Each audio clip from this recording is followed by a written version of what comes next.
Evil franchise has a sprawling timeline that interweaves its complex narrative across 8 mainline games, a handful of spin-offs, and countless DLC expansions. But how does it all tie together? Well, largely it's pretty linear. What's not so straightforward is that the ever-evolving timeline takes in everything from corporate conspiracies and human cloning to the American president's daughter, and whatever the hell this thing is. From the convoluted creation of the Umbrella Corporation through to the gothic horror of Resident Evil Village, via the crowd-pleasing, vulgar punchy antics of one Chris Redfield. Hey, my name's Adam, and this is the complete timeline of Resident Evil.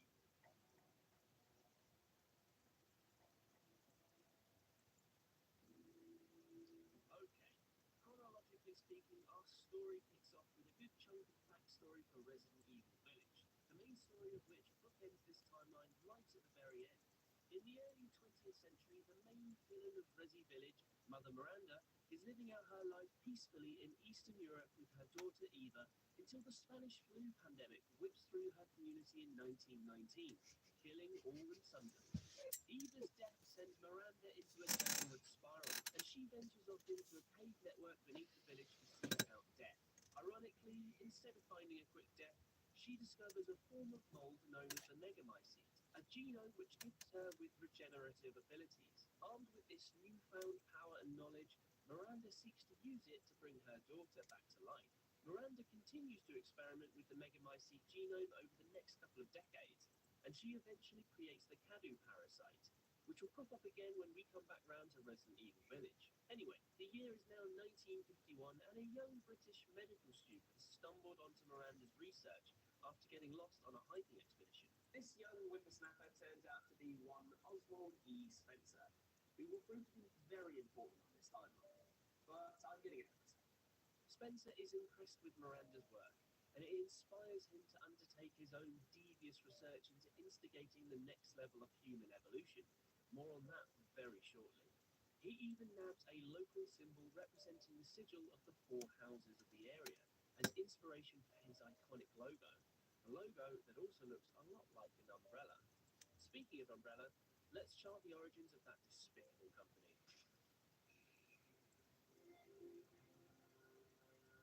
In 1962, Spencer commissioned architect George Trevor to design and build a certain mansion and research laboratory in the Arklay Mountains.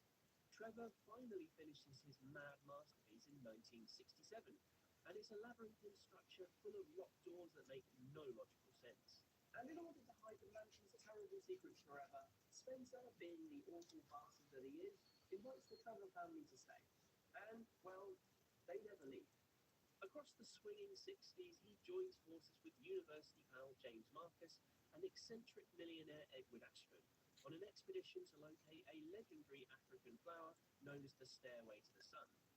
This flower is said to contain powerful properties, and this is confirmed when the trio extract the progenitor virus from it. This virus has the ability to genetically alter organisms, and they immediately transport it back to the USA. Our evil trio then established the Umbrella Corporation as a legitimate pharmaceuticals company, as a cover for their totally illegitimate viral research, and their ultimate goal of creating a race of superhumans. Or at least that's Spencer's ultimate goal. Ashford becomes increasingly frustrated with the other two, and he makes for Antarctica to set up his own research labs, which would later hold the Code Veronica project. Ashford never sees the Code Veronica project come to fruition, though, as in July 1968, he's injected with the progenitor virus himself on the orders of all-round bad egg Spencer, and he swiftly dies. He was succeeded by his son Alexander, who takes control of the Antarctica Umbrella Lab in an effort to keep his father's work going, albeit with more of a focus on cloning. Back in the USA, Spencer and Marcus take control of Umbrella facilities in the Arklay Mountains, just outside of Raccoon City. Spencer continues his research into the progenitor virus in the lab under the newly constructed mansion, while Marcus is appointed as director of the newly founded Umbrella training facility. Spencer's plan is to create a race of superhumans dubbed Project Wesker, and this nefarious plan sees Umbrella kidnap a whole load of children to be loyal foot soldiers to Spencer's cause, and they're all brainwashed and injected with the progenitor virus. Sadly, most of them die, except for a certain Albert Wesker, who we'll come to be quite familiar with across this timeline. Meanwhile, in Antarctica, Alexander Ashford's Code Veronica project is finally complete. In 1971, Ashford creates two clones from his family DNA, Alfred and Alexia. Fast forward to January 1978, yep, the 70s were seemingly sparse for the Resi franchise, and Marcus is making a breakthrough with his research at the Umbrella training facility. By splicing the progenitor with leech DNA, he creates the T virus, or at least a strain that doesn't immediately kill those exposed to it. It just turns them into hideously mutated creatures. Not sure which one of those is the better option, if I'm honest. His research is assisted by two students from the Umbrella training facility, Doctors William Birkin and Albert Wesker. But their work together does not last long, as at the end of the school year, the Umbrella training facility is closed down, and Birkin, Wesker, and the T-virus are all moved to Spencer's Arclay research lab. Suspicious of Spencer's motive, Marcus continues to stay behind his work and experiments on anything and everything from mammals to reptiles. All of which will pop up as end-of-level bosses in Resident Evil Zero.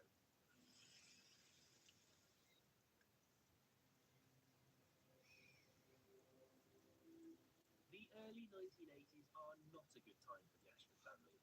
Remember Alexia?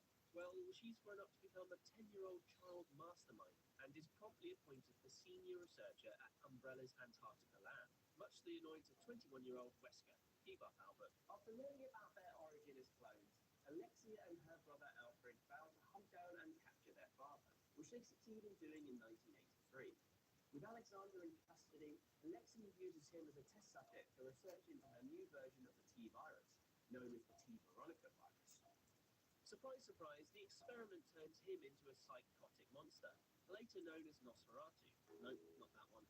Taking the failed experiment on the chin, Alexia uses the data she obtained on her father to inject herself with the T Veronica virus, while she peacefully sleeps the effects off in a cryogenic chamber for 15 years. Don't worry, we'll come back to this mad child prodigy later on. Back in the Arclay lab, researching the virus, now headed up by William Birkin, has stalled. Umbrella has discovered that 10% of the population are naturally immune to the virus, and Birkin sets himself the morbid task of solving this human problem. His answer comes in the form of a bioorganic weapon, or BOW for short, known as the Hunter, which is born from splicing reptilian and human DNA with the T-virus. Birkin's research and development continues across the 80s and culminates with the start of a little project known as the Tyrant.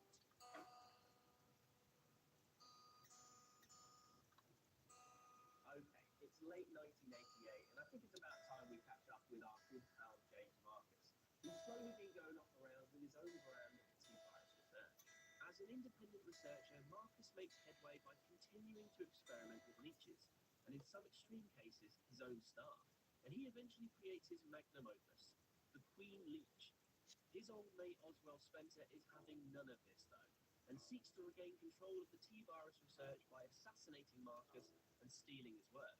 He sends in a team of Umbrella soldiers alongside Wesker and Birkin, and they shoot and kill Marcus before dumping his body and his precious Queen Leech at a nearby sewerage treatment. I wonder if they'll drop back into the sewer. Spoilers, they do.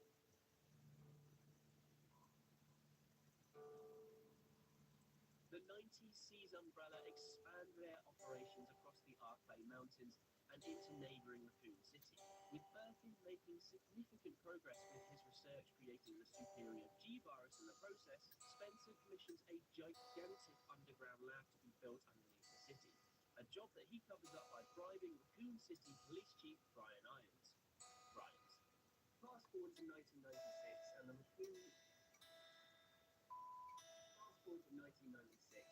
City Police Department instigate the inaugural special. Fast forward to 1996, and the Raccoon City Police Department instigate the inaugural Special Tactics and Rescue Services Unit, or STARS for short. You are a Christian. Although it's under the jurisdiction of the RPD, it remains a privately funded, independent venture, namely so Umbrella can keep their fingers in the pie. Disgusting. During this time, Albert Wesker is assigned to STARS by Umbrella, and he quickly becomes the captain of the squad's Alpha team. Right, we have finally reached the most pivotal year in the entire Resident Evil timeline, 1998. A year in which a whopping 5 games in the franchise take place.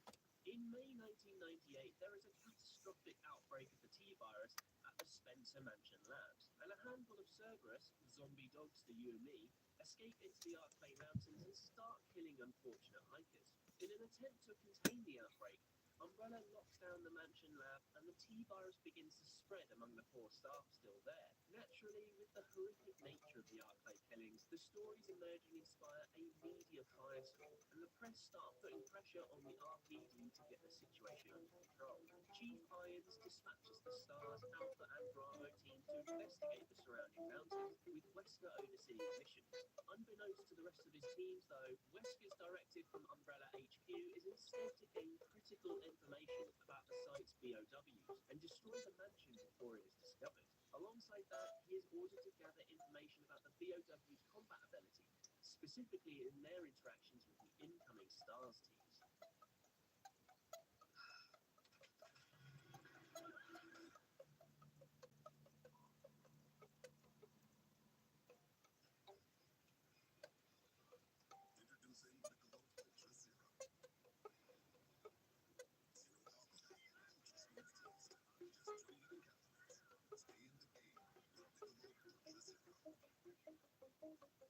And so we finally reach the very first game in the Resident Evil timeline, which details the STARS Bravo team's failed mission.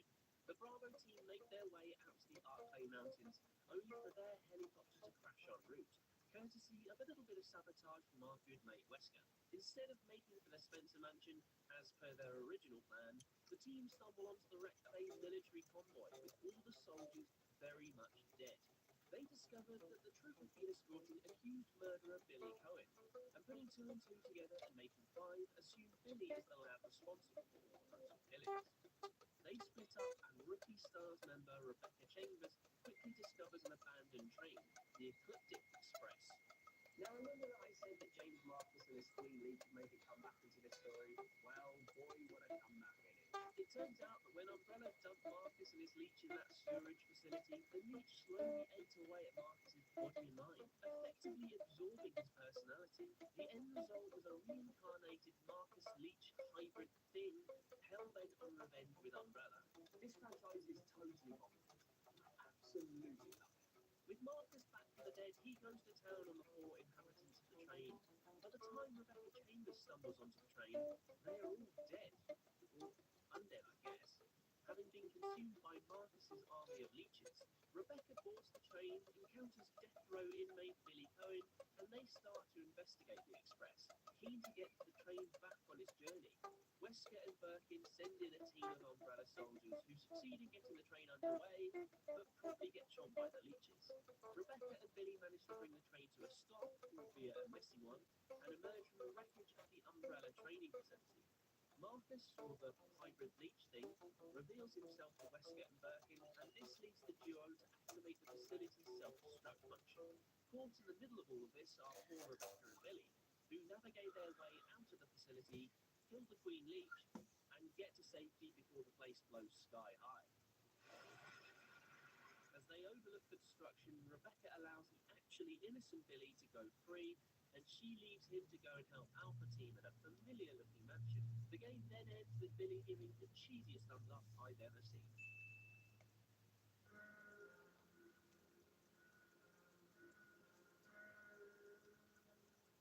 Okay, we are now with the OG Resident Evil, which details the exploits of Alpha Team in their mission to investigate the Arklay killings. Headed up by Wesker, the STARS squad includes expert marksman Chris Redfield, Jill Valentine, the master of unlocking, top explosives lad Barry Burton, and helicopter pilot Brad Pickens.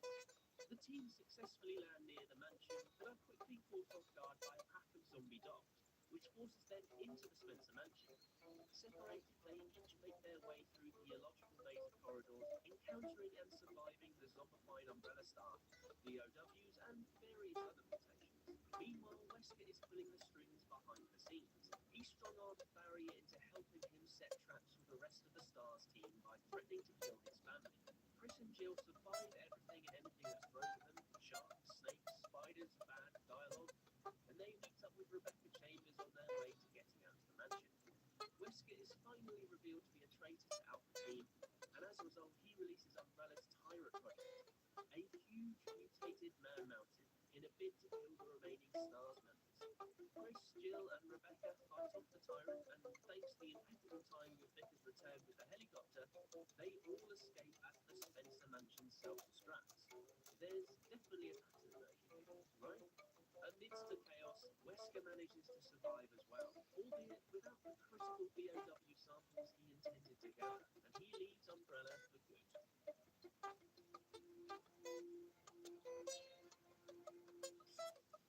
Okay, a couple of months have passed and we catch up with Jill Valentine during the events of Resident Evil 3's Nemesis. Under pressure from Umbrella, STARS has been disbanded, and nobody believes the team about what they saw in the Arclight narratives. The T-virus has very much arrived in downtown Raccoon City, having spread from that gigantic underground lab that somehow remains secret. With the zombie population on the rise, there is chaos in the streets, and the RPD is quickly overwhelmed. Umbrella, in a series of questionable decisions, starts deploying BOWs all across Raccoon City. Chief among them is the dapper Mr. X, and the titular foe of Resi 3, Nemesis. Nemesis is given the mission of hunting down former STARS members, and keeping this momentum going, he begins his unrelenting chase of Jill Valentine. Across town, the Umbrella Biohazard Countermeasure Service, God, that's a mouthful, arrive and start evacuating anyone who's not a zombie. In her attempts to escape, Jill runs into UBCS team member Carlos Oliveira, and the pair take the fight to Nemesis while trying to escape the ruins of the city.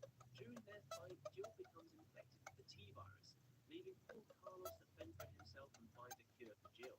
Will she survive? We'll have to wait until later. We've got a date on now.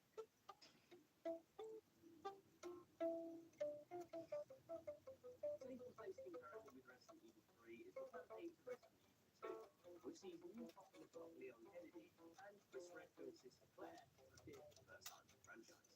Leon arrives in Raccoon City for his first day on the job in the middle of the zombie apocalypse. After encountering Claire Redfield, who's searching for her brother Chris at an out-of-town gas station, the pair make their way into the heart of the city before getting separated during a car accident. Leon eventually makes his way to the RPD, which is completely overrun with zombies. After navigating the station's bizarre lock and key setup, it is an old museum after all, Leon finds himself down in the cells where he runs into the mysterious Ada Wong. Ada's mission is to swipe a vial of the G-virus, and Leon agrees to go along with it, a naive heartthrob. As they're investigating, the pair are attacked by Mr. X, and they escape into the sewers where they encounter Annette Birkin, wife of Umbrella scientist William. Annette injures Ada and informs Leon that he's working with a mercenary who wants to sell the virus from a black market. Leon, the fool that he is, descends into Birkin's lab anyway, swipes the G-virus, and returns to Ada, who immediately holds him up at gunpoint. Annette pops up one last time, shoots Ada, and in the ensuing chaos, the G-virus and Ada fall into the abyss.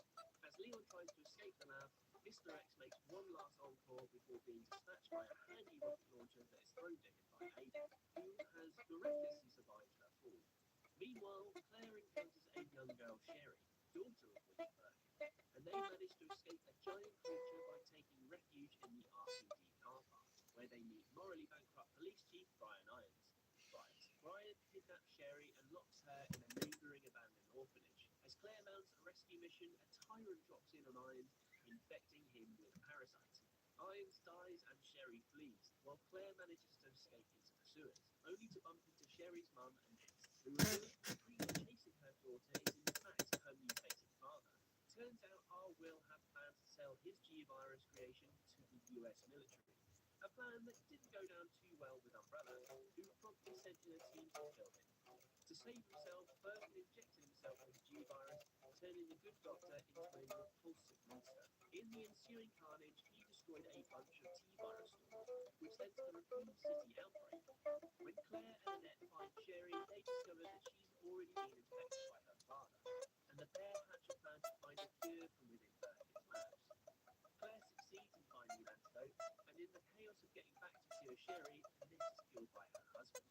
Naturally, the whole facility enacts the now contractually obliged self-destruct function, and Claire and Sherry escape to an evacuation train, where they meet back up with Leon. Birkin has one more crack at killing them, fails, and is then caught in the fires of the exploding labs.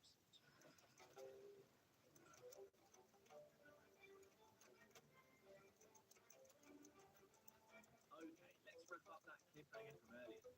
Carlos, being the absolute lad that he is, scavenges a cure for Jill because by this stage they're just lying around the waste of Raccoon City, and she recovers from her infection. The pair make their way through a series of underground Umbrella labs in an attempt to escape the city before it's nuked from the air. It's the only way for sure.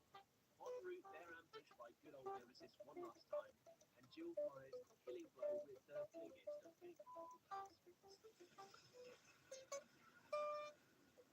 After defeating Nemesis and overpowering one of Carlos's corrupt squad mates, the pair ride off into the sunset and Raccoon City is reduced to ashes behind them.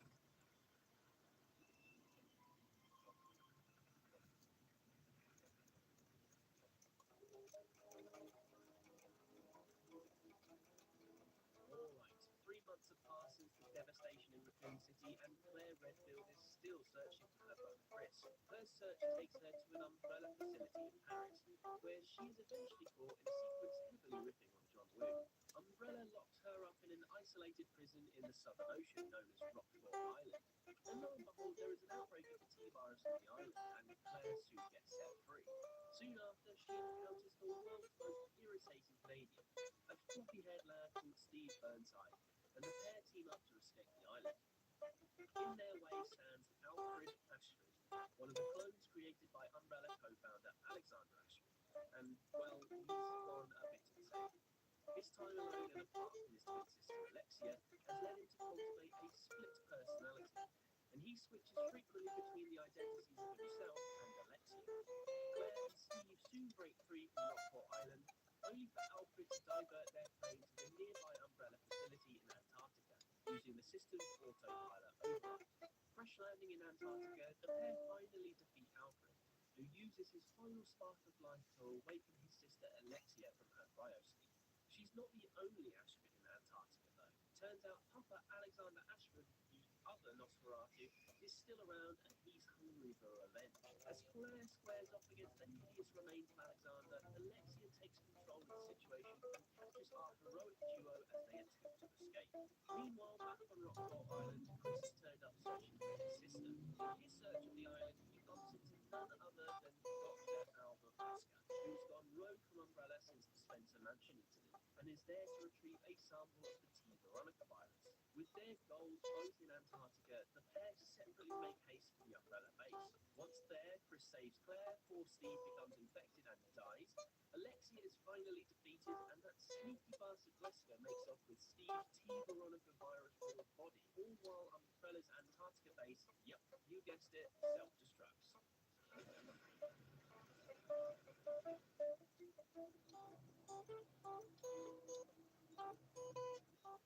water, cold filter. Choose chill.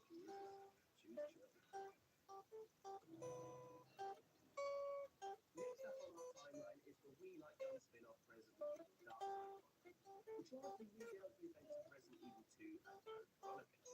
But it does have one story mission that is unique and takes our timeline a little bit further, and that's Operation Javier.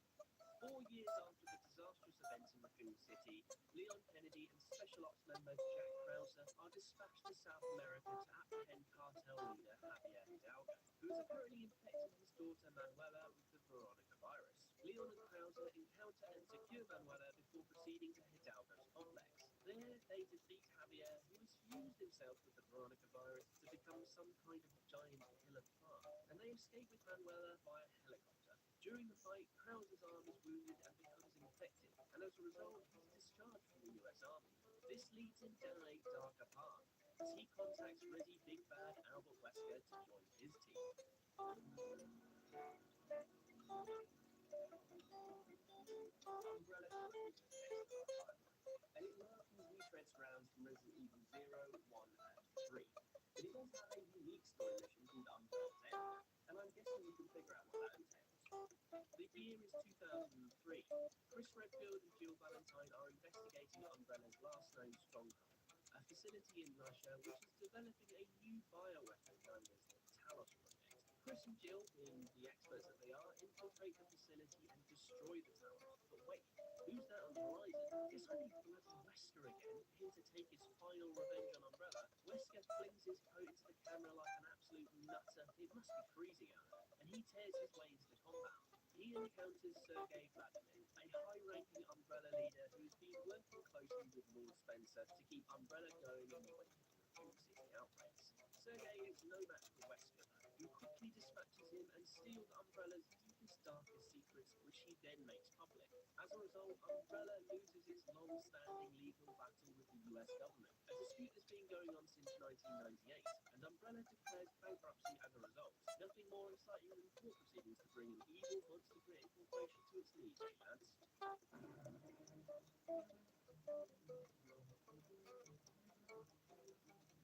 With Umbrella, a thing of the past, Resident Evil 4 kicks off a new era of the franchise.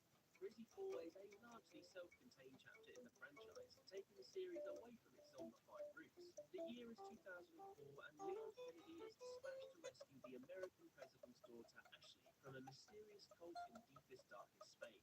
He arrives at a creepy rural farmstead populated by a group of hostile villagers who have pledged their allegiance to the cult of Los Illuminados.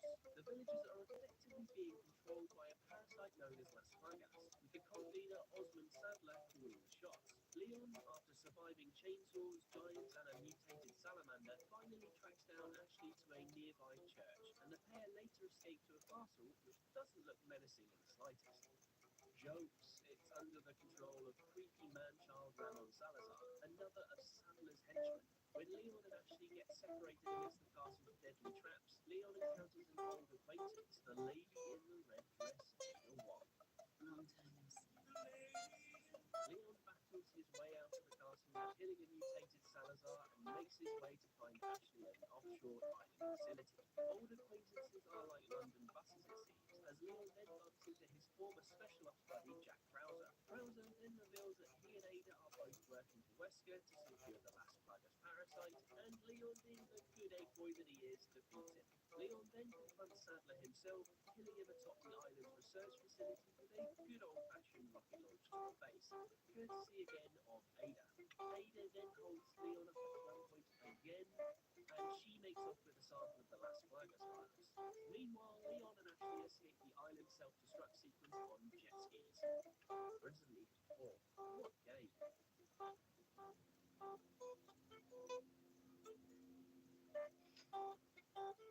Resident Evil Revelations takes place smack bang between Resis 4 and 5, and introduces the Bioterrorism Security Assessment Alliance into the mix, or BSAA for fans of acronyms. In the wake of a bioterrorism attack that destroys the city of Terra Grigia, BSAA agents Jill Valentine and Parker Luciani are dispatched to the last known location of their missing team members: Chris Redfield, who's now got massive arms, and Jessica Sherrowan. The last known location turns out to be the Queen Zenobia cruiser, which is drifting in the Mediterranean Sea, seemingly abandoned. While there, Jill and Parker are ambushed by an organisation called Veltro, the folks responsible for the previous fire attacks, and they are imprisoned. The BSAA makes contact with Chris, why didn't they do that in the first place, and sends him and Jessica in to rescue Jill and Parker, and they make for the Zenobia. Chris and Jill eventually reunite because that's what everyone really wants, and foil a plot to contaminate the sea with a virus known as the T-Abyss. At some point, they're just going to run out of names for these viruses.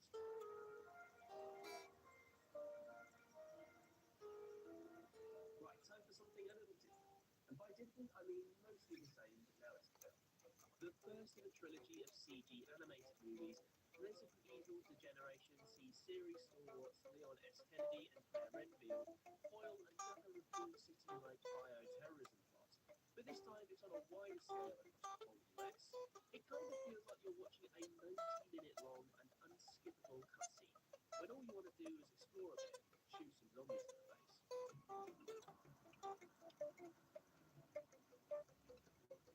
A year or so later, we get the mad conspiracy shenanigans of the Netflix series Resident Evil Infinite Darkness. After a civil war in the fictional nation of Penamstan, a war in which the US sent in a special operations unit known as the Mad Dogs, Leon and Claire come back together to untangle a potential cover-up alluding to the use of bioweapons. Long story short, there is a cover-up, within the White House no less, which Claire manages to, well, uncover, while the blonde Curtis himself gallivants on a globe-trotting adventure to China and back to stop a tyrant-esque super soldier, which he naturally does, because he's Leon S. Kennedy. and the S stands for Stop Using Bioweapons. Fast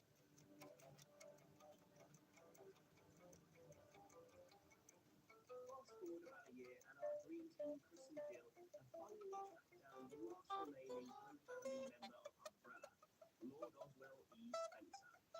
Jill, the master of unlocking, uses a lockpick to break into Spencer's residence, and the duo make their way through the mansion until they encounter not Spencer, but Wesker. Having arrived ahead of them, Wesker brutally murders Spencer by just punching him right through the chest. It's just devastating. Wesker then squares off against Chris and Jill, and as the battle comes to its conclusion, Jill rugby tackles Wesker out of a window and they both plummet down a cliff. Did they survive? Of course they did. Wesker cryogenically freezes Jill in preparation for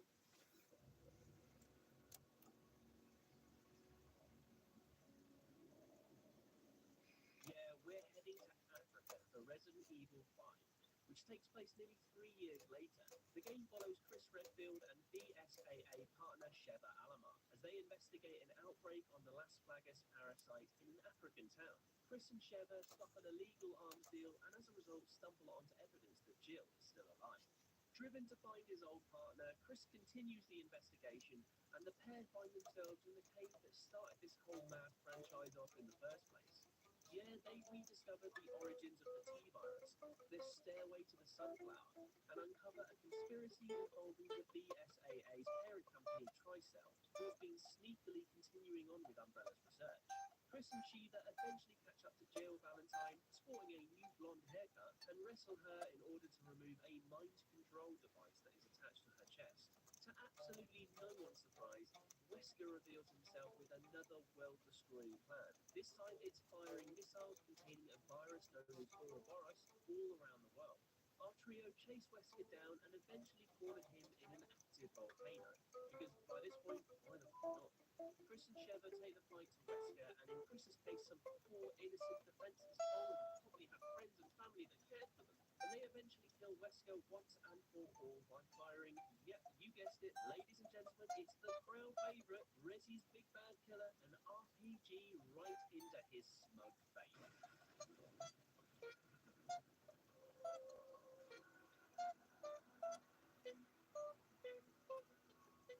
Next up on this timeline is Resident Evil Revelations 2, a game whose story was heavily inspired by Czech author Franz Kafka, a fact that I literally just found out while writing this timeline.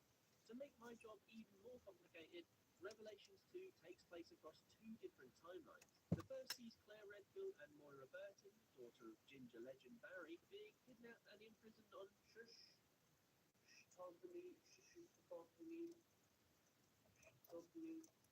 island by a mysterious woman known as the Overseer. In a weird Kafkaesque experiment of sorts, the prisoners are fitted with bracelets that track their fear level. Get too afraid and you turn into a monster. Ooh, similarly. The second timeline, however, sees Barry arrive on the island in an attempt to rescue his daughter, a whopping 6 months later. The story then unfolds over 4 episodes, each of them named after a Kafka short story, and follows Claire and Moira's attempt to escape and Barry's rescue mission. Barry encounters a little girl known as Natalia, who reveals that the Overseer is in fact Alex Wesker. Contrary to popular belief, not a sister to Albert Wesker, but another child that has survived Umbrella's heinous Project Wesker. Two Weskers. You gotta be The quartet finally managed to escape the island, if you got the good ending that is, and defeat Alex with, oh boy, is that, yeah it is, it's back, the most classic of Resident Evil madman murdering weapons, the rocket launcher.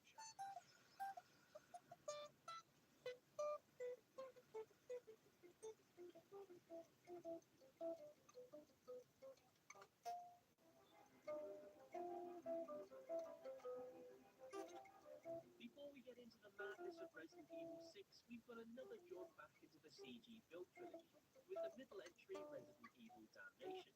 Damnation is a considerable improvement over its predecessor, and sees Leon S. Kennedy catapulted back into the story. This time around, Leon ventures to Eastern Europe to investigate rumours that POWs are being used in a local civil war. Obviously, they are, and he spends the runtime trying to clean up the mess, with occasional help and hindrance from the lady in red herself, Ada Wong.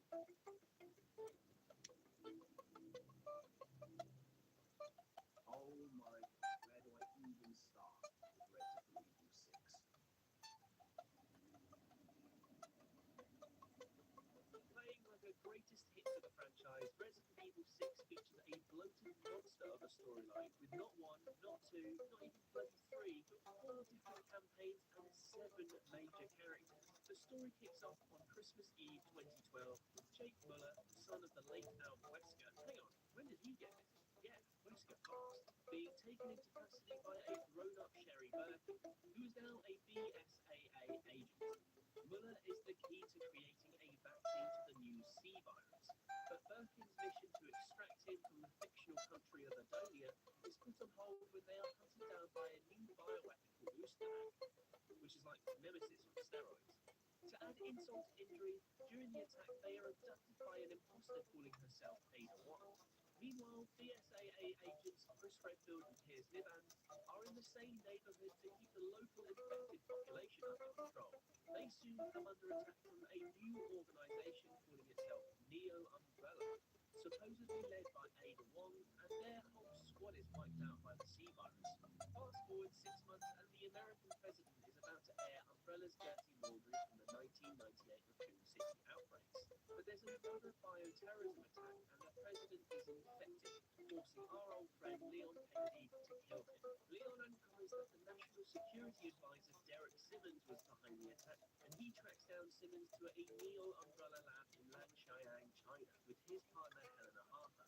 Chris and Piers are then dispatched to Lanshiang to hunt down Ada, and they come into contact with Leon and Helena, who inform them that the Ada that they are hunting is in fact a clone. Following their run-in with Chris, Leon and Helena finally confront and defeat a mutated Simmons. Leon then dispatches Chris and Piers to an oil rig to rescue Jake and Sherry and prevent another large-scale bioterrorism attack, this time courtesy of a bioweapon called Chaos.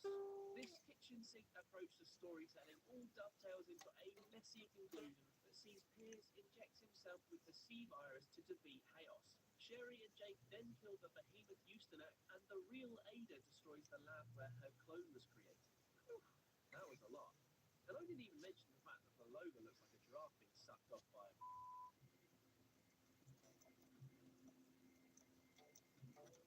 Unfortunately, the film trilogy closer Resident Evil Vendetta also throws everything in the kitchen sink into its overstuck narrative too. Vendetta brings Chris and Leon back together again, but also throws Rebecca Chambers back into the mix.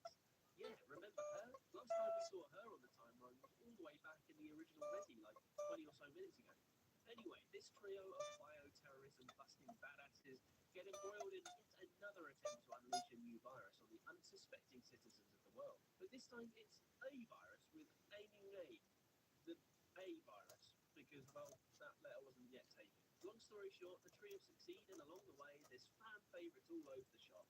A new Tyrant, a launcher of the grenade variety, and of course, lots and lots of virus riddle topics.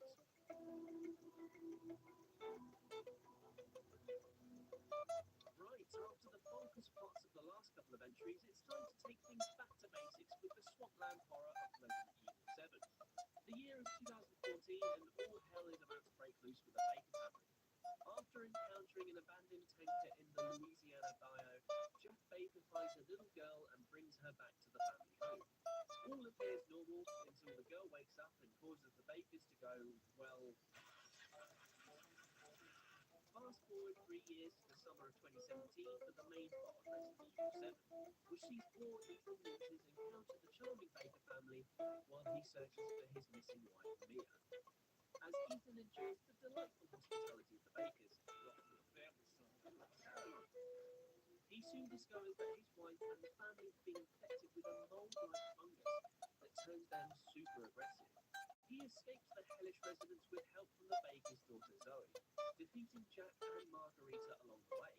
Ethan eventually discovers that his wife Mia was working as an operative for an organisation that developed a little girl known as Evelyn into a bioweapon. Evelyn escapes and, well, you know the rest of the story.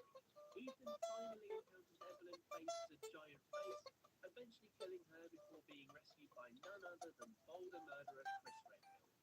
The pair escape in a helicopter with Mia if it chose to cure her, and they fly off into the sunrise. Wait, is that an Umbrella logo on the side of that helicopter? Well, sort of. In the wake of Umbrella's messy end, another company known as Blue Umbrella emerged from the ashes with the primary goal to clean up the mess of the original corporation. In In the wake of the Baker residence outbreak, Chris Redfield assists Blue Umbrella in capturing Lucas, the last remaining Baker, before he reveals the secrets of Evelyn's infection to nefarious ne'er-do-wells.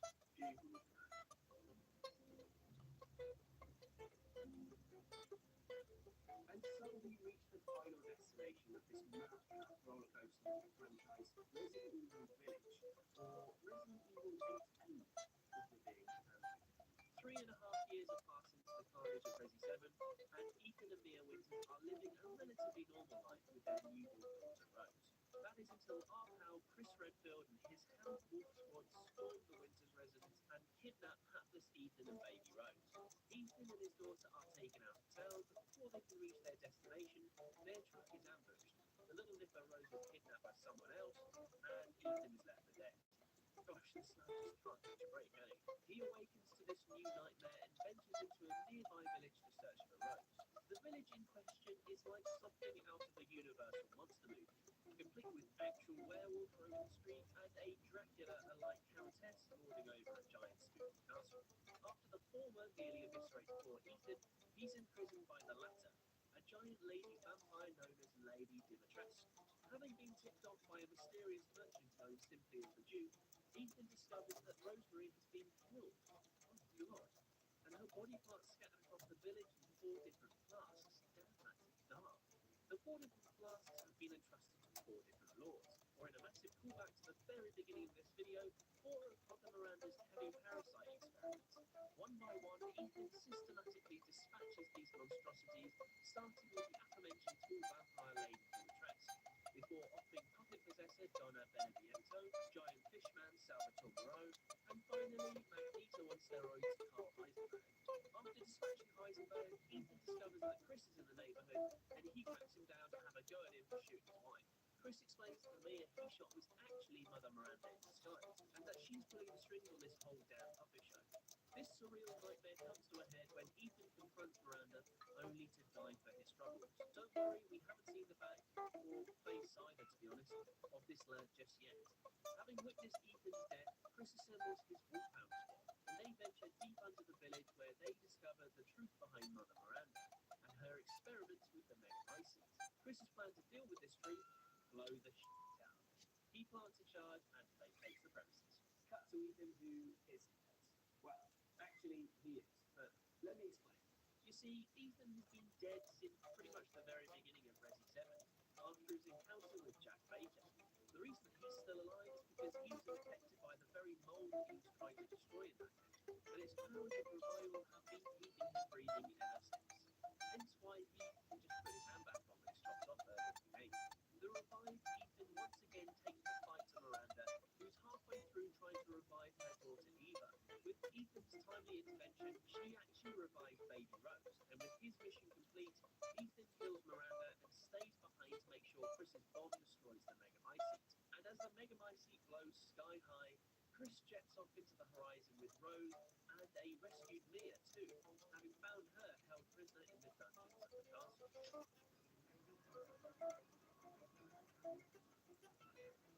Before we close out this timeline, there's one last little epilogue that wraps up the Winter story with a nice, neat little bow. And that's the Storm DLC expansion, Shadows of Rose. It's 16 years since the events of Village, and baby Rose is all grown up, and has sadly lived a life of being bullied for her unique powers, a result of her time with Miranda and the Megamycete. Wishing to be rid of her powers, she's given an opportunity to shed them by her friend, a lad simply named Kay. His proposition is for Rose to enter the consciousness of a shard of the Megamycete and recover a purifying crystal to help remove her abilities. Instead of running for the hills with that clearly mad idea, Rose dives on in and finds herself in a warped version of the Dimitrescu castle, trying to survive from a dark version of the merchant from the main village campaign. As she dives deeper through the various levels of the Megamycete, Rose is aided by a disembodied voice calling himself Michael. His golden words guide Rose past the merchant, a horde of killer dolls, and finally Evelyn, the big bad from Resident Evil 7. Rose eventually nabs the purifying crystal, but in the process comes face to face with Mother Miranda, who reveals that Kay was an illusion, and the whole setup was a plot to use Rose as a vessel to revive her daughter Eva. Michael also reveals himself to be Ethan's consciousness, and this reunion is promptly ruined by Miranda playing blood. Ethan and Rose eventually overpower Miranda when Rose decides to keep her powers. And with Miranda dispatched once again, Rose finds herself back home in her own reality. And the game ends with Rose at her father's graveside, being drafted back into the machinations of some shadowy organisation. And as they drive off into the distance, a mysterious figure is seen approaching their car. Who is he? Well, I guess we'll have to wait and see where this mad franchise goes next for the answer to that. And that, friends, is the Resident Evil timeline in a hideous nutshell. I hope you enjoyed this one. If you did, please make sure to check out some of my other timelines, including Dead Space, Metroid, and Uncharted. Thanks a lot for watching, guys. See you next time.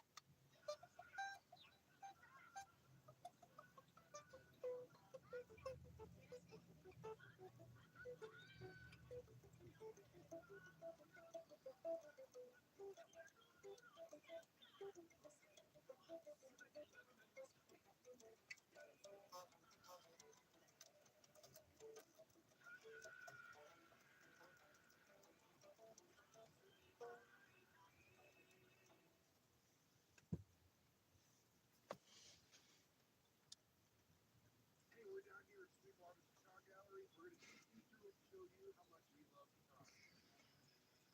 There are exclusive 55.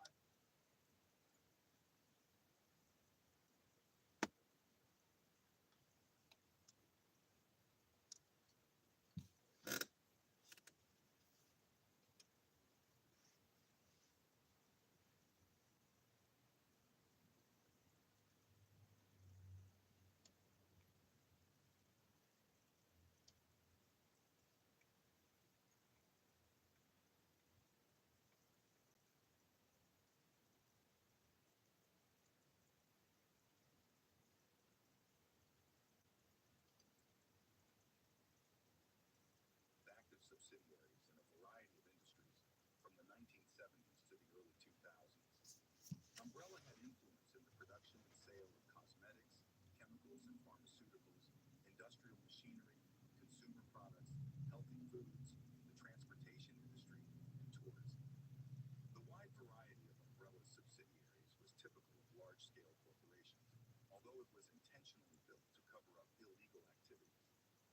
Shortly after opening its pharmaceutical subsidiary, Umbrella began developing biological weapons for armies around the world as part of a global conspiracy to accumulate deadly viruses directly prohibited by the 1972 Biological Weapons Convention. Umbrella Pharmaceuticals was able to cover this up by researching vaccines for the same viruses. Other Umbrella industries, such as the Piraguas Line Company tourism business, generated income from passenger transport across the Atlantic as a front for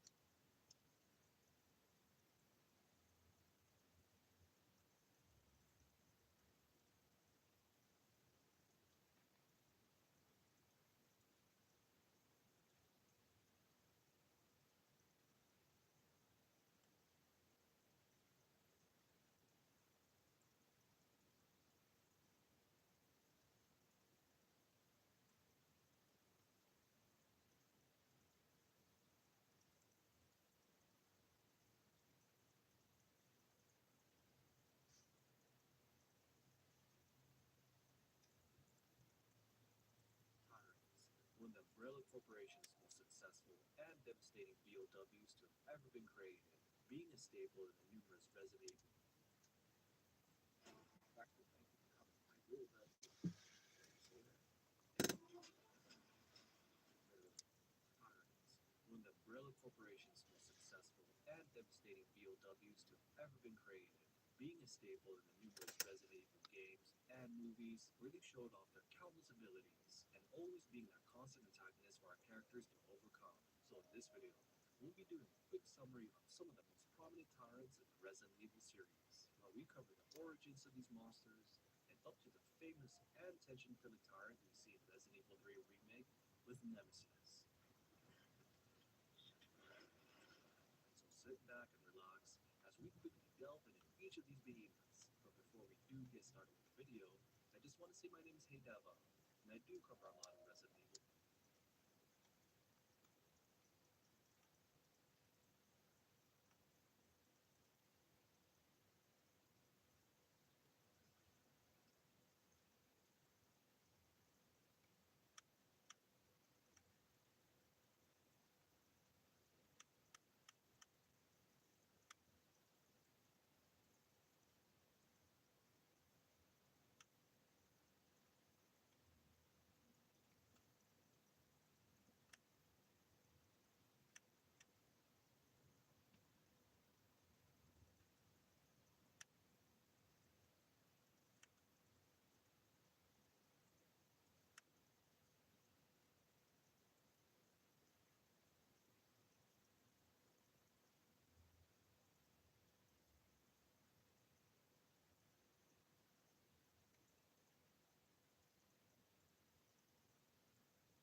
Umbrella had influence was a British multinational conglomerate with active subsidiaries in a variety of industries from the 1970s to the early 2000s.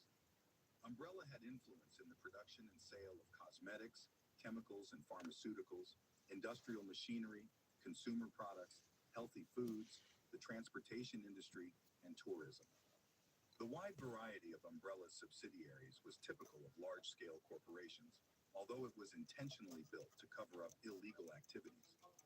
Shortly after opening its pharmaceutical subsidiary, Umbrella began developing biological weapons for armies around the world as part of a global conspiracy to accumulate deadly viruses directly prohibited by the 1972 Biological Weapons Convention. Umbrella Pharmaceuticals was able to cover this up by researching vaccines for the same viruses. Other umbrella industries, such as the Paraguas Line Company tourism business, generated income from passenger transport across the Atlantic as a front for transporting viral weapon samples from West Africa, while Umbrella Industries was responsible for developing the anti-BOW arsenal. Umbrella's true aim was not capitalist-driven industry monopolization, but rather eugenics. This fact was known only to the corporate executives, who shared the belief that their main goal was to fund the Wesker Project, which involved the birth of a new race of virally enhanced, well-educated superhumans who would advance human civilization over the coming generations, with the founders of Umbrella ruling over them as gods. The project was not realized, with the loss of all but two candidates in 1998 and their subsequent deaths. The Umbrella Corporation collapsed in 2003 following the loss of Umbrella USA in the Raccoon trials, which determined that the corporation was liable for compensation in the incident of the destruction of Raccoon City in 1998. The verdict led Umbrella to bankruptcy, and they and their subsidiaries closed over the next year, with a stigma large enough that some were not purchased by rival companies. The origins of the Umbrella Corporation lie in the eugenic movements that dominated European and North American debate in the early 20th century. Its three most prominent founding members were Dr. Oswell Spencer, Dr. Edward Ashford, and Dr. James Marcus, who were classmates at the university. All were virologists with some association with the eugenics movement. The immediate prehistory of Umbrella truly begins in 1966, when Dr. Marcus developed the hypothesis that a mythical West African flower known as Stairway to the Sun conferred powers on its consumers through a mutagenic viral infection. On a trip to the Indapaya tribal lands, the legendary flower was discovered in an underground garden, and a virus was discovered within it. However, flowers cultivated in the United States failed to replicate the virus. Requiring significant funding beyond their aristocratic links to achieve his eugenic dream, Spencer formed Umbrella Pharmaceuticals in the name of Ashford and an indifferent Marcus, and established a base in the Indapaya Garden so that samples of the progenitor virus could be transported across the Atlantic. Needing more money, the three agreed on a plan later known as the T-Virus Project, in which they would independently develop strains of the progenitor to sell to the U.S. military as a weapon. The T-Virus Project expanded significantly during this period thanks to the research led by Dr. William Birkin in the late 1970s, inspired by the independent but unrelated work of Marcus in 1978. Marcus thought about not using the T-Virus as a weapon of death, but instead using its ability to mutate to keep the infected alive, though mentally impaired, violent, and cannibalistic, and able to move even after their heart stopped. As Umbrella's power grew, the founding circle began to fight among themselves. Dr. Ashford was the first victim, murdered in 1968 by his own T-virus prototype in an accident that is believed to have been orchestrated by Spencer. Marcus became unpopular among the executive body due to his use of executive apprentices as guinea pigs, and was eventually executed by Umbrella's security service in 1988. Edward's son, Dr. Alexander Ashford, was not a virologist and thus became irrelevant to the Biological Weapons Project, although his genetically engineered daughter, Alexia, restored the Ashford family's prestige. Both became infected with the experimental T. veronica virus and disappeared from public life, believed dead. The surviving son, Alfred, took over minor administrative roles and his family no longer posed a threat to Spencer. Beyond the three founders in Spencer's circle, Dr. Brandon Bailey was forcibly retained in Africa until his execution in 1998 to prevent a security breach. Doctors Henry and Beardsley would die sometime in the early 1990s, and their respective daughters, Christine and Mylene, took control of their facilities in Europe. Although Mylene Beardsley had plans to take over the company, she did not represent a serious threat. With the discovery of a rare immunity to the virus, the T-Virus project expanded again in the early 1980s, when labs around the world developed chimeric animals that would be sent by the military to kill the survivors, known as bioorganic weapons. During this period, the Umbrella Corporation had grown to such a size that it needed regional subsidiaries to handle operations. Umbrella USA controlled the U.S. facilities and administration, headquartered in Chicago, with the Arklay Laboratory as its main facility for biological weapons research until the opening of the nest in 1991 for research on the G virus strain, a viral progenitor capable of repairing dead tissue and, in theory, could transform the infected into superhumans as Spencer desired. Umbrella Europe was formed during the 1980s from the partial integration of national branches in Western Europe due to frustration with Umbrella USA's influence on research. Umbrella Europe pioneered the Nemesis Project, a plan to create an intelligent parasite that would serve as a brain replacement to counteract Umbrella USA's failure to prevent the T-virus from causing brain damage and loss of intelligence. This plan was executed alongside Umbrella USA's Tyrant Project to develop a superhuman weapon and was integrated in 1998 to create the Nemesis T prototype as a European achievement, while Umbrella USA's own countermeasure was the Talos project to develop an organic computer interface, whereby an advanced AI could pilot a tyrant. Apart from the two main continental groups, there was Umbrella Japan, which managed Umbrella's biotechnology and machinery research in 1987. By the end of the decade, Umbrella had also acquired the ships Queen Zenobia, Queen Dido, and Queen Semiramis for the Paraguas Line Company, which would transport biological weapons overseas, along with the separately purchased Spencer Lane. The planes would also transport biological weapon cargo through the Antarctic Transport Terminal, a facility first opened in the 1960s for Ashford's research, but almost exclusively used as an international transport depot after Dr. Alexia Ashford's disappearance in 1983. However, Umbrella USA oversaw the most successful sectors of Umbrella, with a third of the 100,000 residents of Raccoon City working for its active subsidiaries there.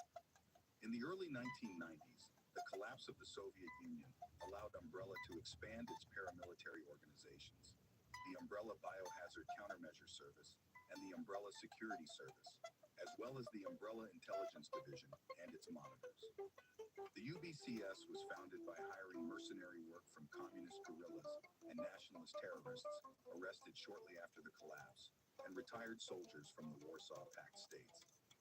In 1994, a training camp for anti-BOW was established on Rockford Island, managed by Alfred Ashford, Edward's grandson.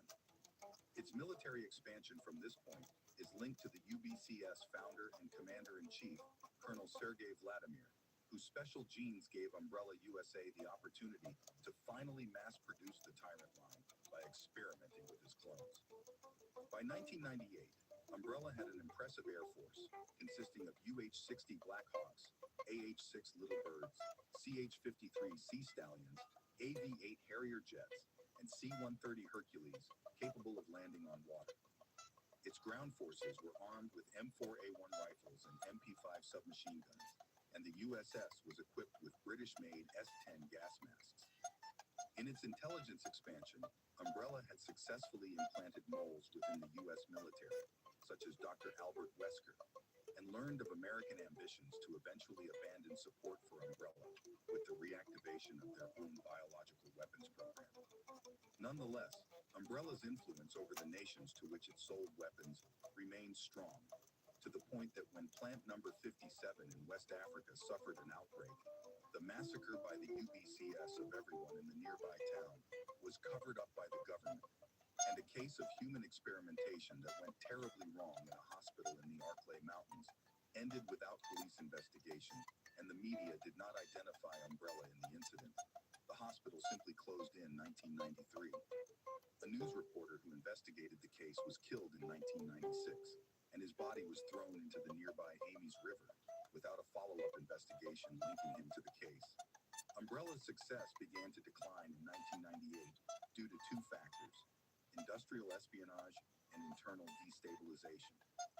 In 1998, Umbrella USA had been infiltrated by Chinese agent Ada Wong on behalf of Umbrella's rival company in organic weapons research. She formed a relationship with the new head of research at the Arklay Laboratory, Dr. John Clemens, who gathered information on current projects, along with limited information about Birkin's G virus, which the company soon took an interest in. However, the trigger for Umbrella's decline began in May 1998 with a mysterious containment failure at the Arklay Laboratory. Although the reason for the failure is unknown, a BOW developed by Dr. Marcus a decade earlier, known as the Leech Queen, was responsible. The facility was closed, but the Cerberus BOWs escaped their cages and went to the Arklay Mountains, killing and partially consuming several hikers over the next 2 months and injuring others, who then turned into zombies. Umbrella's armed teams in the Arklays were unable to destroy the BOWs during their attempt to reopen the nearby executive training school. Since 1996, Albert Wesker had retired from the U.S. Army and was now in charge of the STARS, a team funded by Umbrella independent of the Raccoon City Police Department. Wanting to cover up the entire incident, Umbrella ordered Wesker to send his team to the Arklay Mountains and allow the BOWs to kill them while he destroyed incriminating material, recorded combat data on the effectiveness of the creatures against his comrades, recovered any data from the Arklay Laboratories projects, and finally blew up the facility to eliminate any connection Umbrella had with the murders. However,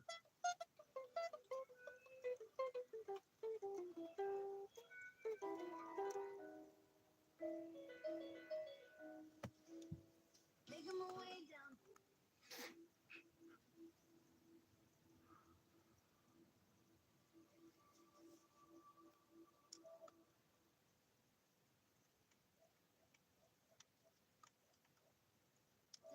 Walking fast.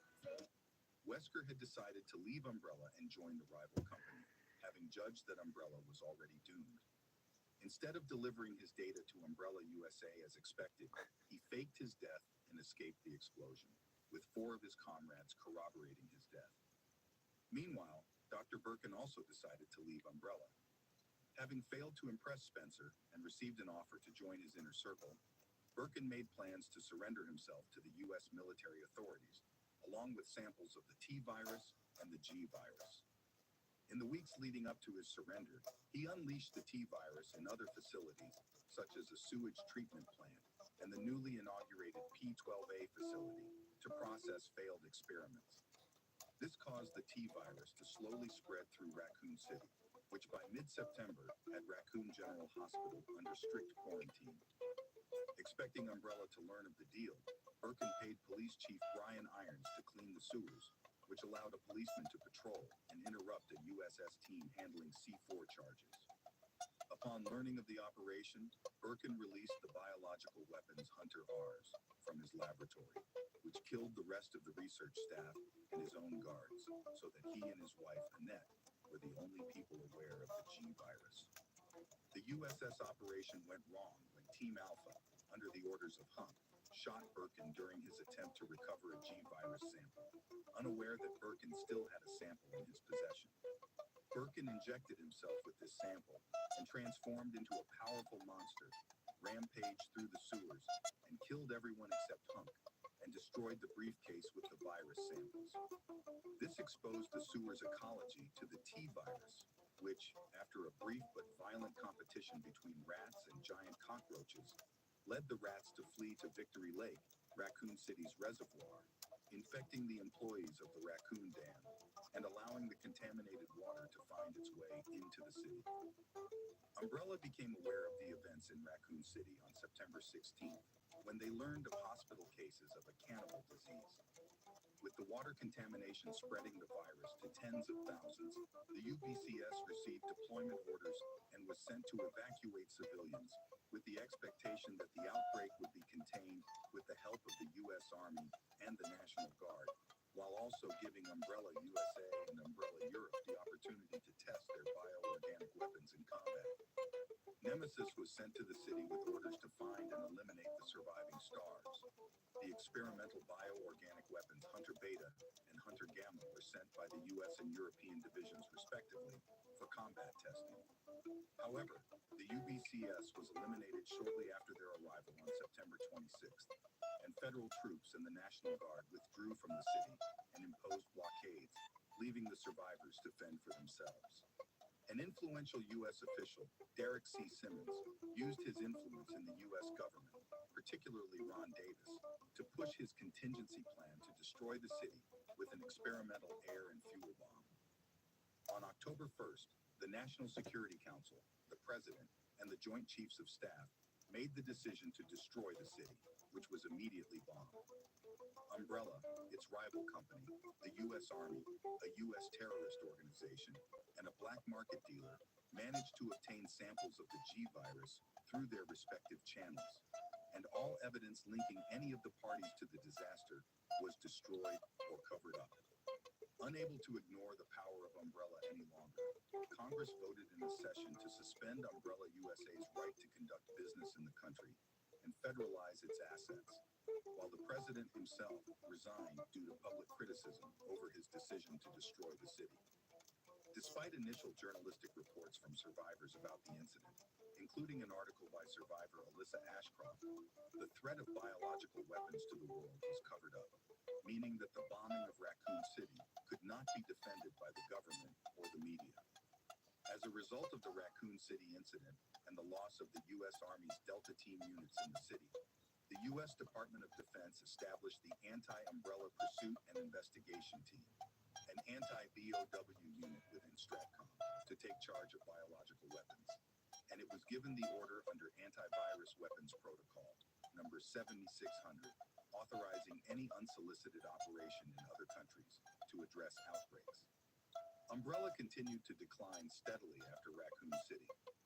In November, Dr. Spencer decided it was time to clear house and closed Umbrella's facilities in Africa to prevent the discovery of the progenitor virus, and its employees, including Brandon Bailey, died shortly thereafter. In November, STRATCOM agent Leon S. Kennedy sent investigator Art Thompson to Umbrella's facilities on Sheena Island. His investigation led directly to an intentional outbreak when his commander, Vincent Goldman, believed he was an Umbrella intelligence operative recording his illegal activities there. Apart from Ark and 2 children, it is believed that the entire island population is dead, and the outbreak culminated in an explosion that destroyed Umbrella's mass production facilities for the Tyrant. In December, Umbrella's training camp on Rockford Island was destroyed, and its soldiers annihilated in an attack by the rival company's paramilitary group, HCF, and their Hunter BOWs created from data stolen from Dr. Wesker's ArcLay laboratory. The surviving Umbrella personnel fled to the Antarctic Transport Terminal, but they brought the T-virus with them. The facility was destroyed when former STARS member Chris Redfield activated the self-destruct system. Over the following years, Umbrella found it increasingly difficult to keep its employees in check, particularly with the loss of its penitentiary complexes on Rockford and Sheena Islands. Rogue employees slowly introduced biological weapons into the black market, although as the outbreaks were still being successfully covered up by the United States, it is unknown how many bioterrorist attacks took place, although the U.S. established another anti-bioterrorism force, the Federal Bioterrorism Commission, at the start of the War on Terror for such an event. In 2002, former executive Morpheus D. Duval led a terrorist operation to raid Umbrella Europe's Paris laboratory, where samples of the T-virus and the experimental T plus G virus were stored. Later, the group boarded the Spencer Rain while it was transporting Hunter elites to an unidentified recipient in North America, and threatened to launch missiles designed to disperse the T-virus in the United States and China unless they were paid $5 billion. A coordinated effort by STRATCOM and the Chinese Ministry of Security ended the crisis, and a cover-up prevented from knowing about it. In 2003, Umbrella was in serious trouble, and a chemical plant in the Caucasus, bought in 1998 through a shell company, became its de facto base of operations. The facility, commanded by Colonel Sergei Vladimir, oversaw the final preparation of the Talos project, since it was recovered from the Arklay laboratory just before Wesker's arrival. The base also stored the UMF-013, a supercomputer that held all of Umbrella's research data, which, in the event of Umbrella's collapse, could be salvaged by a group seeking to reclaim its legacy. With this data, the bioorganic weapons that had previously been declared worthless were being mass-produced to prevent the corporation from declaring bankruptcy. Agents expanded their sales to take advantage of the war on terror and BOWs. However, combat deployments slowly became a reality. After a bioorganic weapons operation in South America by STRATCOM agent Kennedy, all operations were officially kept quiet, and the bioorganic weapons were mostly kept secret from the public. In January 2003, the Caucasus facility suffered an outbreak, and reports of attacks in a nearby village soon drew the attention of both Dr. Wesker and the private anti-biohazard service. The village, whose people had been hired by Colonel Vladimir to protect important Umbrella materials and store BOWs like Hunter Alpha for transfer, was killed or otherwise infected when they inadvertently locked themselves in with a group of zombies while fleeing from the monsters. The village was burned down, and Wesker successfully obtained what he wanted. But Chris Redfield and Jill Valentine correctly deduced that there was an Umbrella base nearby. Soon after, both forces converged on the chemical plant and killed the mutants Talos and Colonel Vladimir, although Dr. Wesker managed to download Umbrella's research data for his own purposes. Until 2003, Umbrella fought a costly legal case in the United States to reverse the federalization of Umbrella USA and clear any association with the Raccoon City incident, which, if lost, would lead them to bankruptcy due to compensation claims. Although two former Umbrella employees, Yoko Suzuki and Linda Baldwin, testified against Umbrella in court, Umbrella was able to argue their innocence based on the lack of evidence and, with the help of false witnesses, spent 4 years trying to shift all blame to the United States and accuse them of covering up their involvement. The trial reached a shocking conclusion when Dr. Wesker made a covert deal with the court and provided excerpts from Umbrella's files to demonstrate their direct involvement in the incident. These pieces of evidence were not allowed to be shown to the public to protect the interests of the United States. After this verdict, Umbrella Pharmaceuticals and Umbrella Corporation not only declared bankruptcy, but U.S. and Russian intelligence services initiated an international manhunt for Dr. Spencer, seeking his arrest for crimes that occurred in both countries. Spencer remained in hiding for a long time and was only found several years later. With Umbrella's bankruptcy, its Japanese subsidiary was among the only branches left and went into liquidation in March 2004, when no company in Japan was willing to risk its reputation by purchasing it. Hey, don't go just yet. If you enjoyed my video, I'd love to recommend another one for you to watch.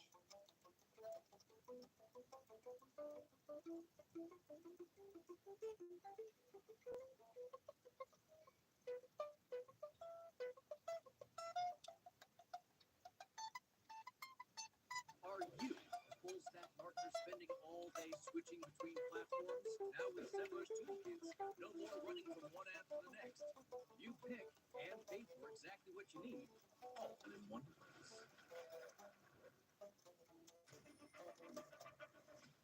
Mr. Walt, do you like puzzles? I need your help.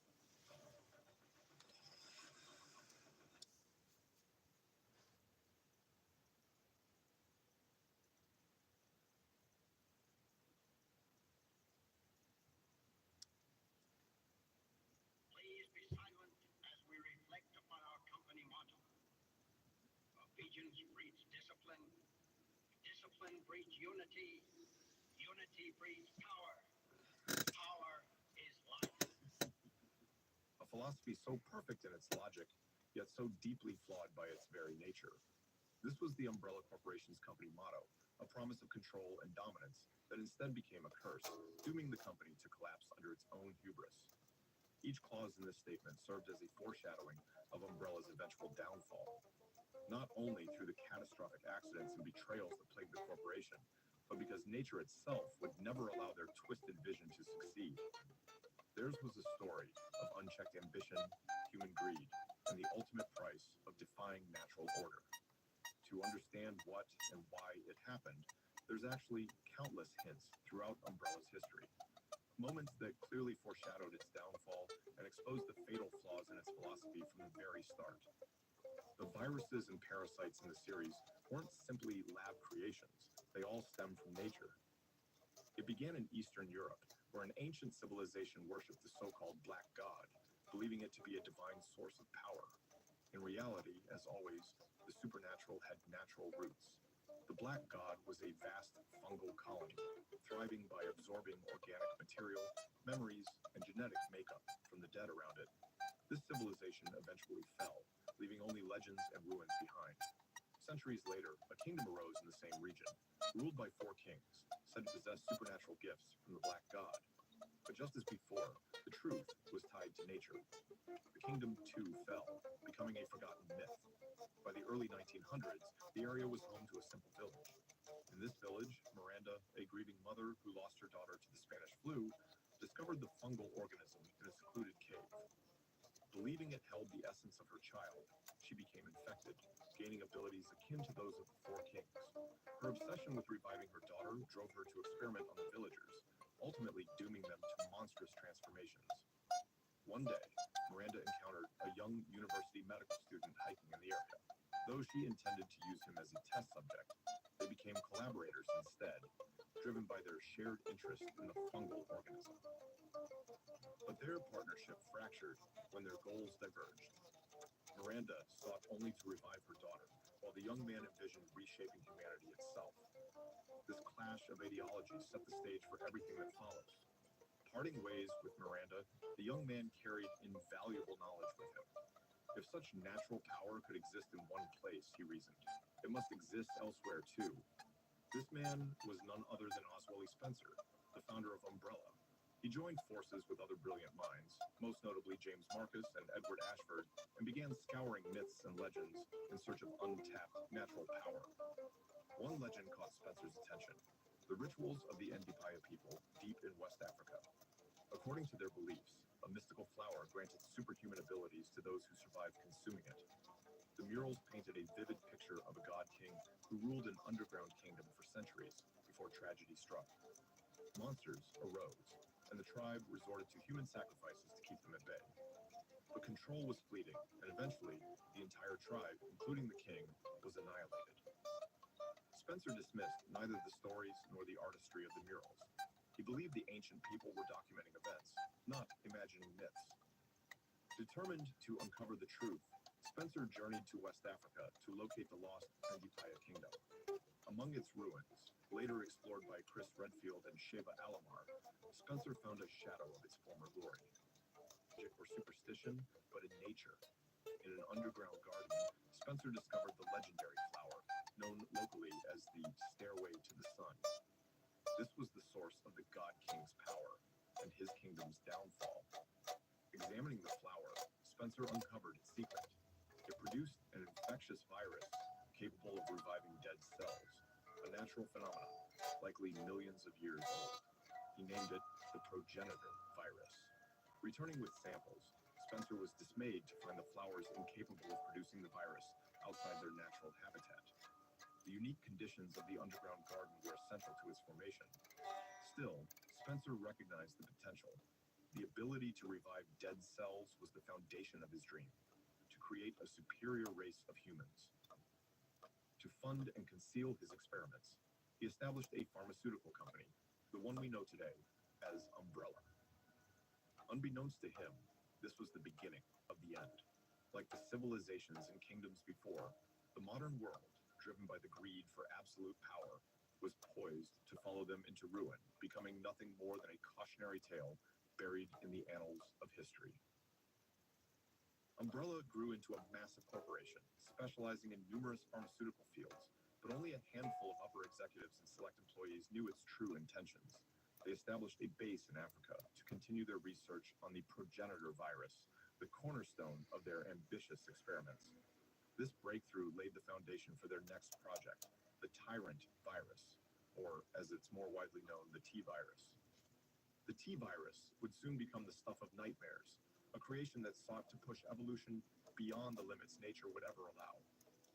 Designed as a bioweapon, it was being developed for sale to the US government, with the ultimate goal of accumulating even greater resources to fuel Umbrella's insatiable ambitions.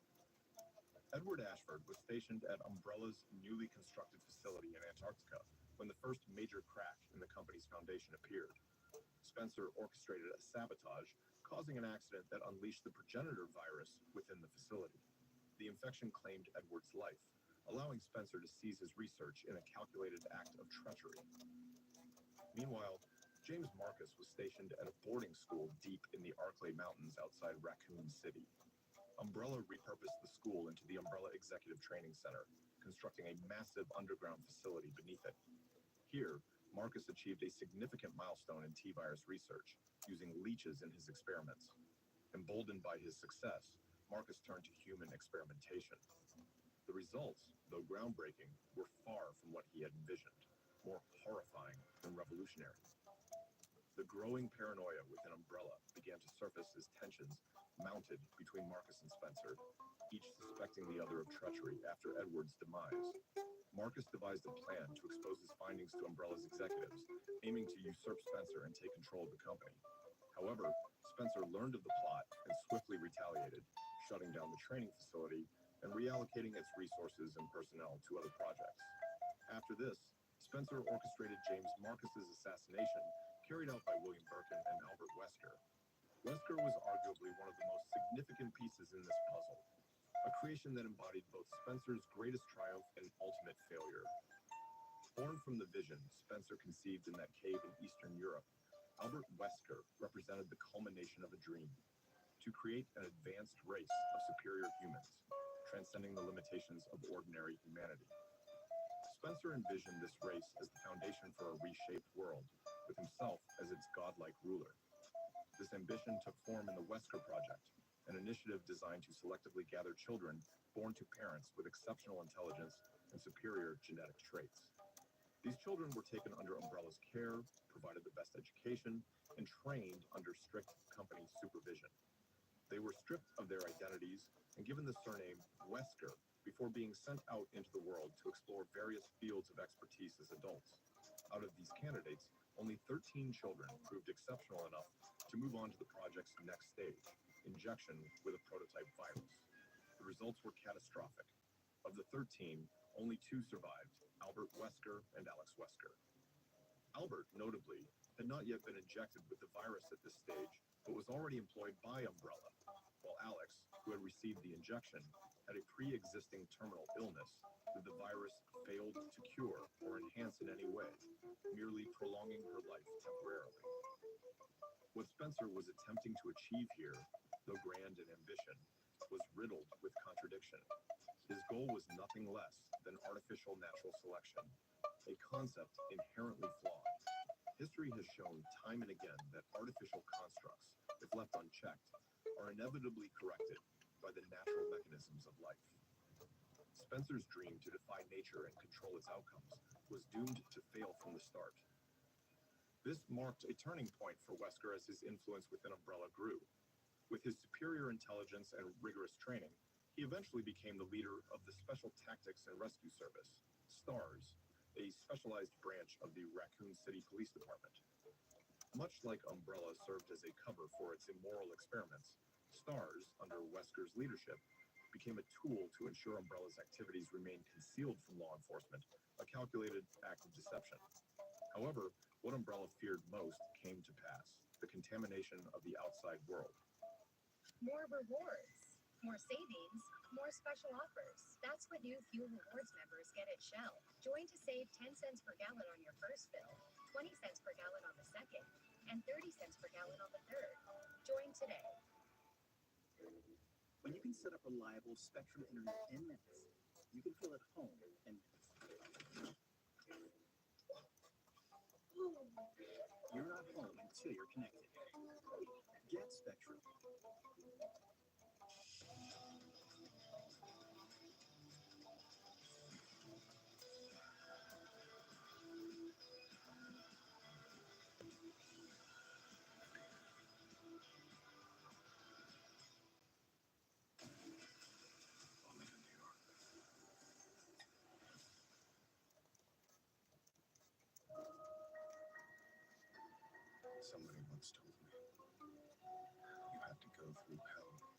to achieve resurrection. Hallelujah. The Arklay Mountains, located just outside Raccoon City, were a dense, forested region notorious for mysterious disappearances and eerie incidents. Public reports of strange, cannibalistic murders began surfacing, describing victims who had passed through or lived near the forest. As the frequency of these reports spiraled out of control, STARS was dispatched under Wesker's command to investigate. The situation escalated when Bravo Team's helicopter crash-landed in the forest under mysterious circumstances. Alpha Team was then sent in to locate them and uncover the source of these bizarre occurrences. When Alpha Team discovered the wreckage of Bravo Team's helicopter, there were no signs of life. They were suddenly attacked by a pack of infected dogs, feral creatures whose terrifying aggression accounted for many of the murders in the reports. Forced to flee, the team sought refuge in an isolated mansion situated deep within the forest. Little did they know the horrors of Umbrella's actions awaited them within. As they ventured deeper into the mansion, STARS encountered horrors beyond imagination. Corpses, once lifeless, were now walking, soulless yet animate. This was it, the work of the T-Virus.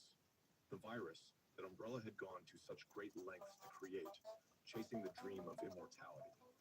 Technically, the company succeeded. The T-Virus had the ability to revive dead cells, allowing it to reanimate corpses, not just once, but even a second time, demonstrating its incredible potential to keep its host alive. However, as is often the case, nature had the final say. This revival came at a devastating cost, complete loss of cognitive consciousness and control. The creatures roaming the halls of the mansion were nothing more than mindless husks, driven by primal instincts. These horrors were not limited to humans. Animals subjected to Umbrella's experiments had undergone grotesque genetic modifications, turning them into feral monstrosities. Even plants were not spared, mutating into unnatural forms capable of attacking anything that came near. This was no ordinary mansion. It was the Spencer Mansion, a front for one of Umbrella's secret research facilities.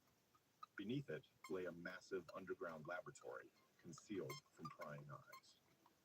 The mansion above served as little more than a decoy to deter spies and outsiders. The outbreak that ravaged the mansion wasn't an accident. It was an act of revenge. After James Marcus was assassinated, the leeches he had been experimenting on absorbed his DNA and memories, resurrecting him in the form of the Queen Leech. While this new being carried Marcus's knowledge, it was driven by its own motives. Fueled by hatred, it deliberately unleashed the T-Virus, infecting both the research facility where Marcus was originally stationed and the Spencer Mansion. Among the infected was Umbrella's most advanced creation at the time, the Tyrant. This bioweapon, the closest thing Umbrella had to a finished product, had a special organ made just for it, which released an airborne pathogen during surgery, spreading the virus throughout the facility. By the time the Tyrant was subdued and returned to containment, the damage had already been done. The virus had begun to spread throughout the facility, slowly infecting everyone within. This incident was a catastrophic blow to Umbrella, proving that the power they sought could not be controlled. But the corporation's woes didn't end there. Wesker had his own plans. No longer content to be just another Umbrella employee, Wesker sought greater power for himself. After years of being indoctrinated by Spencer's vision of a superior human race, Wesker began to covet that power exclusively. The Spencer Mansion incident was a key part of Wesker's plan. He had sabotaged Bravo Team's helicopter, ensuring their crash in the forest. When Alpha Team was dispatched, Wesker intentionally led them to the mansion.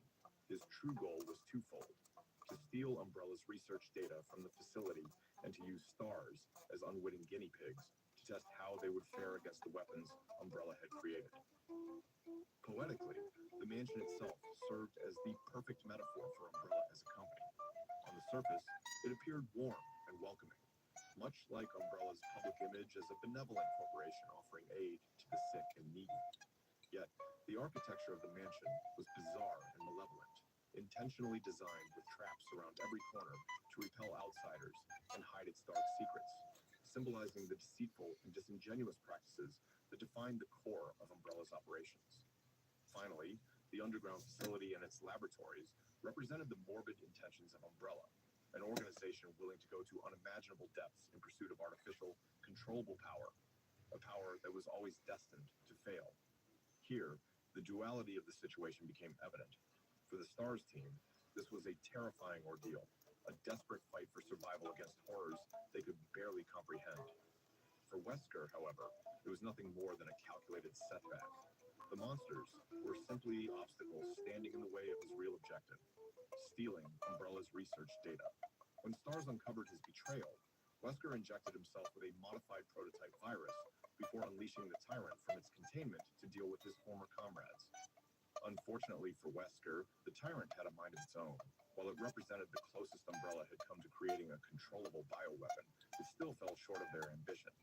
Engineered with an enlarged mammalian heart to sustain its massive body, the Tyrant epitomized Umbrella's Frankenstein-like attempts to force natural evolution on their terms. Upon its release, the Tyrant impaled Wesker without hesitation, showcasing Umbrella's continuing failure to create reliable, controllable life. Eventually, STARS managed to defeat the Tyrant, but Wesker's story didn't end there. The special prototype virus he had injected combined with the T-virus present in the Tyrant, granting Wesker a new life. His journey to becoming the god he envisioned himself to be had begun. Everyone who endured the nightmare of the Spencer Mansion believed the worst was behind them, but the true horror was just beginning. Beneath Raccoon City lay Nest, a massive underground research facility similar to the labs hidden in the Arklay Mountains. Among its many sections was a giant incineration plant where failed T-virus experiments were regularly dumped without adequate precautions. Over time, these discarded experiments mutated, infecting facility staff who unknowingly carried the virus to the city above. This carelessness set the stage for a catastrophe, but the events of September 22nd, 1999 would ultimately seal Raccoon City's fate. Albert Wesker's former research partner, William Birkin, followed in Wesker's footsteps by planning to betray Umbrella. He intended to sell his groundbreaking work on the more powerful G-virus to the U.S. government. When Umbrella discovered his plan, they reacted in typical fashion, eliminating loose ends without learning from past mistakes. Fearing another disaster like the one in the Arklay Mountains, they ordered their secret service, the USS, to recover Birkin and his research alive. However, Birkin refused to surrender his life's work. In the ensuing conflict, he was mortally wounded by the USS. Before succumbing to his injuries, Birkin injected himself with the incomplete G-virus, mutating into a monstrous form driven by revenge. Much like James Marcus before him, Birkin became a being with immense power, but a mind consumed by vengeance. He tracked down the USS operatives who had killed him, attacking them in Raccoon City's sewer system. During the chaos, the G-virus and T-virus samples the USS had retrieved were spilled, contaminating the sewers. Rats feeding on the waste became infected and carried the virus into the city's water supply. By the time anyone realized what had happened, the infection had spread uncontrollably. Overnight, Raccoon City's population began succumbing to the virus as Umbrella scrambled to contain the disaster. In a desperate attempt to manage the chaos, Umbrella deployed multiple teams, including the Umbrella Biohazard Countermeasure Service, the UBCS, and additional USS operatives to clean up their mess. However, the UBCS had a secondary mission beyond containment, to act as a public relations tool, appearing as the saving grace during the outbreak to uphold Umbrella's image as a benevolent corporation. This two-faced intention only exacerbated the situation. While some UBCS members genuinely fought to save survivors and restore order, others, like Nikolai Zinoviev, exploited the chaos for personal gain. Nikolai betrayed his own platoon, sabotaging their efforts to sell Umbrella's data to rival companies, a betrayal that stemmed from the fractured trust within Umbrella's ranks. Meanwhile, Ada Wong, another spy, sought to steal samples for her mysterious employers. Ada had already worked as a spy during the Arklay facility outbreak, escaping before the virus spiraled out of control, a clear sign of how early on Umbrella's power had begun to leak and be stolen. Now, in Raccoon City, she was again on a mission to retrieve Umbrella's most dangerous creations, further complicating an already dire situation. At every step, Umbrella's research risked falling into the wrong hands. Yet, considering their reckless decisions and ethical failings, one has to wonder, was it ever in the right hands to begin with? The virus had spread too far and too fast, and and any hope of saving Raccoon City was lost. In a desperate bid to prevent the virus from escaping beyond the city's borders, the United States government took the ultimate step, sterilizing the city with a nuclear strike. The explosion obliterated every trace of the T virus, reducing Raccoon City to ash and leaving no room for survival. This catastrophic event marked a point of no return for Umbrella. Survivor testimonies, evidence gathered by those who had been betrayed, and leaked information exposed Umbrella's misdeeds on an unprecedented scale. Unable to contain the fallout, Umbrella faced mounting legal battles that it could no longer defend against in the courts.